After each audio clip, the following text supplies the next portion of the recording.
તો આપ જુઓ પાવાગઢમાં જે દુર્ઘટના થઈ હતી, વરસાદ ખૂબ વરસ્યો અને કેટલાક જે યાત્રાળુઓ છે ઉપર જઈ રહ્યા હતા ભક્તો દર્શનાર્થે, પરંતુ વરસાદ ખૂબ વરસતા તે લોકો એક ટેકુ લઈને ઊભા હતા અને ત્યાં અચાનક જ કેટલાક પથ્થરો પડ્યા હતા.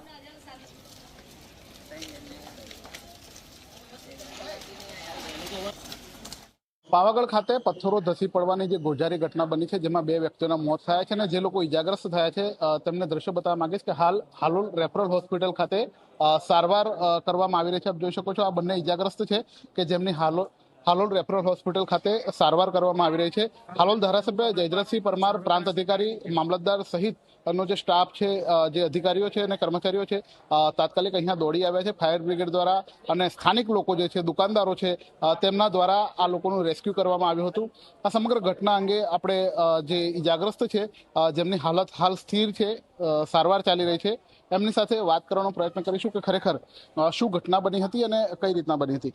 શું નામ છે? મારું નામ ડાભી પૃથ્વીરાજ ભૂપેન્દ્રસિંહ. પૃથ્વીરાજસિંહ, શું ક્યાંથી આવ્યા હતા, કેટલા લોકો હતા, શું ઘટના બની?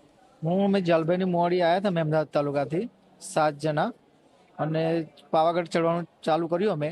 પછી વચ્ચે ગયા એટલે વરસાદ ચાલુ થયો એટલે અમે દુકાને ઊભા રહ્યા. પછી પવન આવ્યો વધારે વરસાદ વરસ્યો એટલે પેલું પથ્થર પડ્યા ઉપર અમારા ઉપર, એટલે અમે દબાઈ ગયા બધા ઉપર.